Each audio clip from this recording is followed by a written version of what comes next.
बिस्मिल्लाहिर्रहमानिर्रहीम अस्सलामु अलैकुम। अब हम पढ़ेंगे मॉलिक्यूलर वेलोसिटीज ऑफ गैसेस के गैस के मॉलिक्यूल्स की जो है वह वेलोसिटी कौन कौन सी हो सकती है। सबसे पहले हमने एक चीज़ जहन में रखनी है कि जो गैसेस के मॉलिक्यूल्स की जो मोशन होती है वो होती है रैंडम मोशन। रैंडम मोशन बेतरतीबी मोशन होती है गैसेस के मॉलिक्यूल्स की। और सेकंड थिंग कि अगर हम कंसीडर करें कि हमारे पास फर्ज करें कि ये एक कंटेनर है, इसके अंदर जो है वो गैस है, ठीक है, ये कंटेनर है और ये गैस है, इसके अंदर ये गैस के मॉलिक्यूल्स हैं। तो अब जितने ज़्यादा गैस के मॉलिक्यूल्स हैं उतनी ही किस्म की इनकी वेलोसिटीज होंगी। कहने का मतलब ये है कि इन गैसेस के मॉलिक्यूल्स की जो वेलोसिटी जो है वो सेम नहीं है। वेलोसिटी इज नॉट सेम, इनकी वेलोसिटी जो है वो सेम नहीं है। गैसेस के मॉलिक्यूल्स की वेलोसिटी सेम नहीं होती। तो अब गैसेस के मॉलिक्यूल्स की वेलोसिटी सेम नहीं होती तो इसका मतलब ये है कि हम किसी भी सिंगल मेथड से इनकी मॉलिक्यूलर वेलोसिटी को एक्सप्लेन नहीं कर सकते। तो इसके लिए हमने क्या किया है, हमने तीन किस्म की वेलोसिटीज को जो है वो इंट्रोड्यूस करवाया है। तो गैसेस के मॉलिक्यूल्स में जो वेलोसिटी होती हैं वो तीन किस्म के हम कंसीडर करते हैं। नंबर ए, पहले नंबर पे जो है वो है root mean square velocity. Root mean square velocity.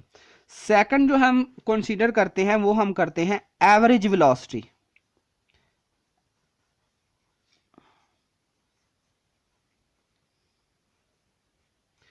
Third हम जो है वो तीसरी जो है वो कंसीडर करते होते हैं मोस्ट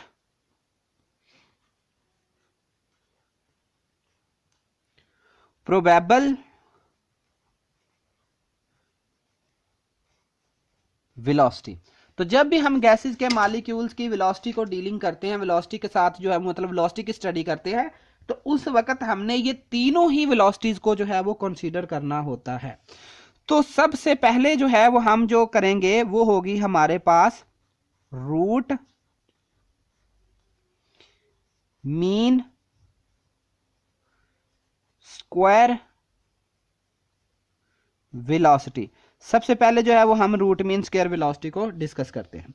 अब रूट मीन स्क्वायर वेलोसिटी जो है वो हमने किसको यूज करते हुए बनानी है, वो हमने काइनेटिक इक्वेशन को यूज करते हुए बनानी है। तो हम जानते हैं काइनेटिक इक्वेशन क्या होती है, ठीक है। तो mathematical relationship for root mean square velocity can be derived from kinetic equation of gases. तो काइनेटिक इक्वेशन ऑफ गैसेस क्या है हमारे पास, that is P V is equal to 1/3 M N C bar square. तो हम इसको कह लेते हैं दिस इज आवर इक्वेशन 1। तो सपोज वी हैव 1 मोल, मतलब n इज इक्वल टू 1 मोल। अगर किसी चीज का 1 मोल होता है तो उसमें कितने पार्टिकल्स होते हैं, 6.02 मल्टीप्लाई बाय 10 की पावर 23। तो which is equal to Avogadro's number. तो n is equal to Na।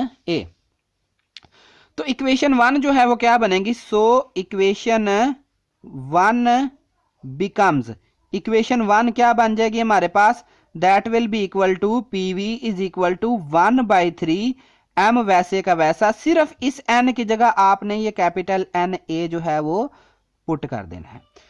ये जो चीज होती है इसको हम कहते हैं mass multiply by Avogadro's number which is equal to molecular mass of the gas. इसको हम कहते हैं molecular mass of the gas.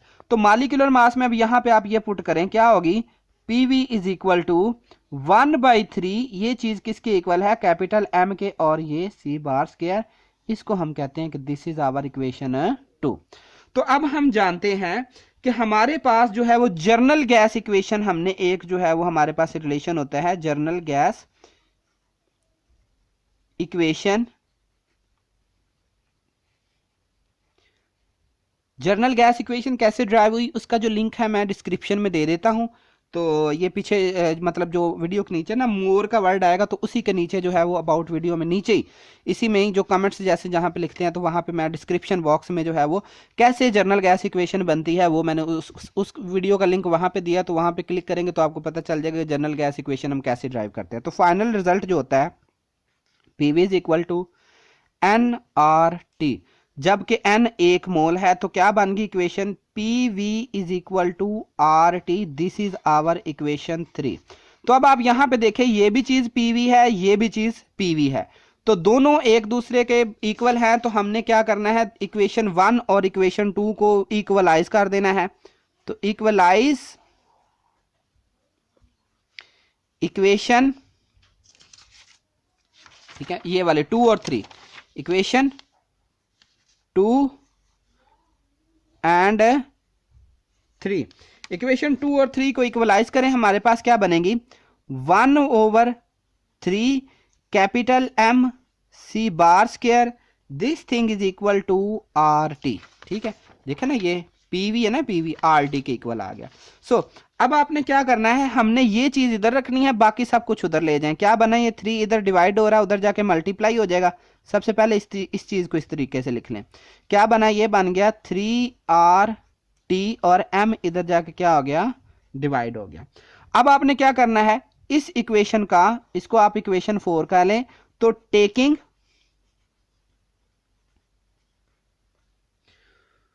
Root of this equation, इसका आपने अब क्या करना है, स्क्वायर रूट ले लेना है। टेकिंग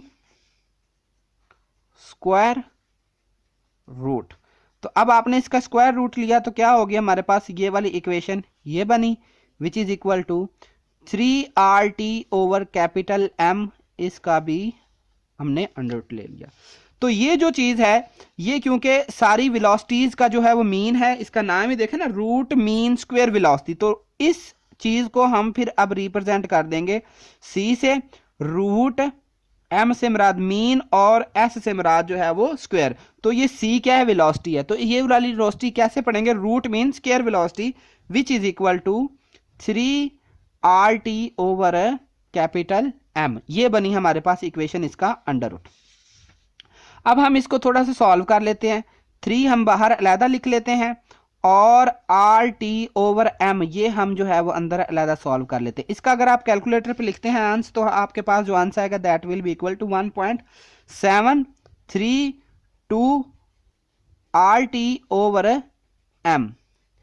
तो ये आपके पास आ जाएगी रूट मीन स्क्वायर वेलोसिटी। तो इस इक्वेशन के मुताबिक जो रूट मीन स्क्वायर वेलोसिटी है वो डायरेक्टली प्रोपोर्शनल है एब्सोल्यूट टेम्परेचर के, और टेम्परेचर का हम जानते हैं यहाँ पे क्या है, स्क्वायर रूट है। तो हम इसको कैसे पढ़ेंगे कि root mean square velocity of the gas molecule is directly proportional to the square root of absolute temperature and inversely proportional to the square root of the molar mass. कहने का मतलब यह है कि जितनी गैस हल्की होगी, मोलर मास को देखें ना, तो ये वजन है गैस का, जितनी गैस हल्की होगी उतनी उसकी वेलोसिटी ज्यादा होगी, जितना टेम्परेचर ज्यादा होगा उतना ही उसकी जो है वो गैस की वेलोसिटी ज्यादा होगी। तो ये हमारे पास जो था वो रूट मीन स्क्वायर वेलोसिटी है। अब हम नेक्स्ट जो है वो वेलोसिटी देखते हैं कि हमारे पास नेक्स्ट वेलोसिटी कौन सी है, that is average velocity. Average velocity.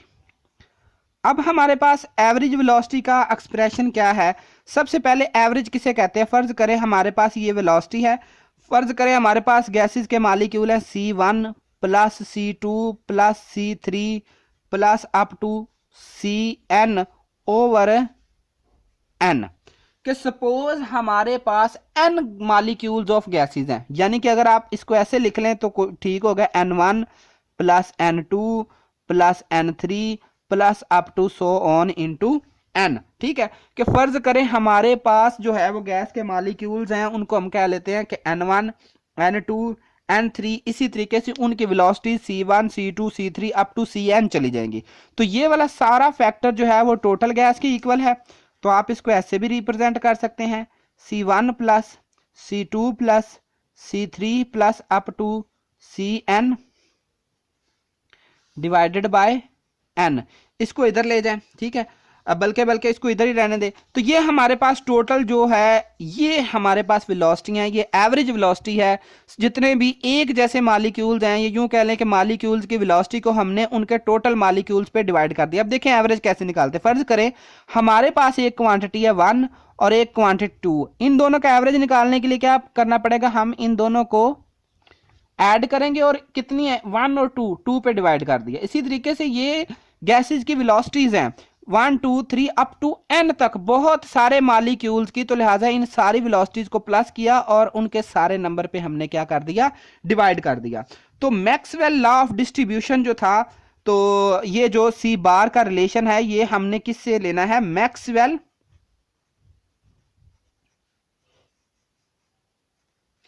Distribution law से।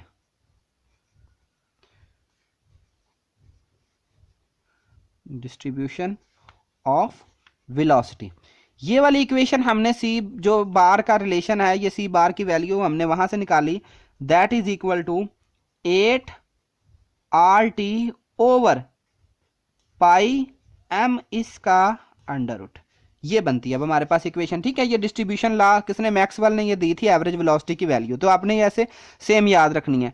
तो C bar is equal to 8 over pi, इसको हम ये इतने को अलहदा ले लेते हैं, ये बन जाएगा आपके पास R T over capital M.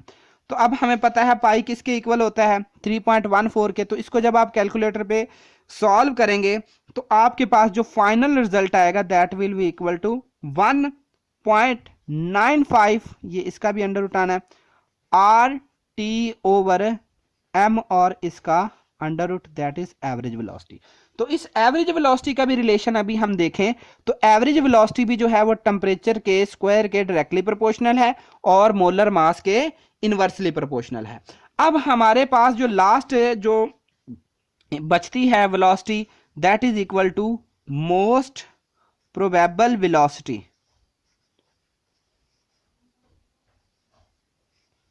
Probable velocity, ये हमारे पास जो है वो आखिरी जो है वो टर्म है, अभी हमने इसको अब डिस्कस करना है। सबसे पहले ये मोस्ट प्रोबेबल वेलोसिटी क्या है, the velocity possessed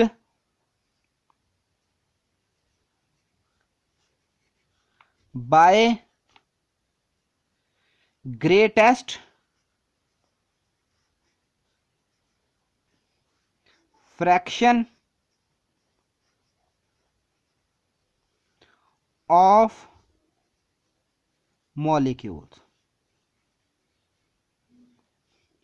in a gas at any temperature. अब मोस्ट प्रोबेबल वेलोसिटी की डेफिनेशन क्या है, the velocity possessed by greatest fraction, मतलब ये मोस्ट प्रोबेबल वेलोसिटी वो वेलोसिटी है जो गैस के मालिक्यूल में सबसे तेज मालिक्यूल्स है ना, उनकी वेलोसिटी को हमने जो है वो कह दिया, जो रफ्तार के लिहाज से गैस के मालिक्यूल्स के अंदर ग्रुप्स बनाए और उन ग्रुप्स के हिसाब से जो हाईएस्ट वेलोसिटी पोजेस करते हैं वो है मोस्ट प्रोबेबल वेलोसिटी। और इसका जो एक्सप्रेशन होता है that is equal to C M P, ये किसको जाहिर कर रहा है, वेलोसिटी को, एम से मुराद मोस्ट और पी से मुराद प्रोबेबल। इसका एक्सप्रेशन होता है 2RT ओवर एम, ये आपने इसी तरह लर्न कर लेना है। अब अंडर रूट 2 बाहर निकालो, आगे RT ओवर कैपिटल एम। अब आप इसको सॉल्व करेंगे तो आपके पास most probable velocity that will be equal to 1.414 RT over capital M. ये आ गया हमारे पास इक्वेशन। अब हमारे पास ये तीनों इक्वेशन आ गई, अब हम करते हैं इन तीनों इक्वेशन का कंपैरिजन।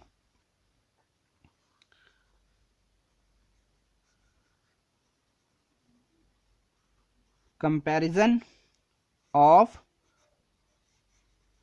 वेलोसिटीज, वेलोसिटीज का आपने कंपैरिजन करना है।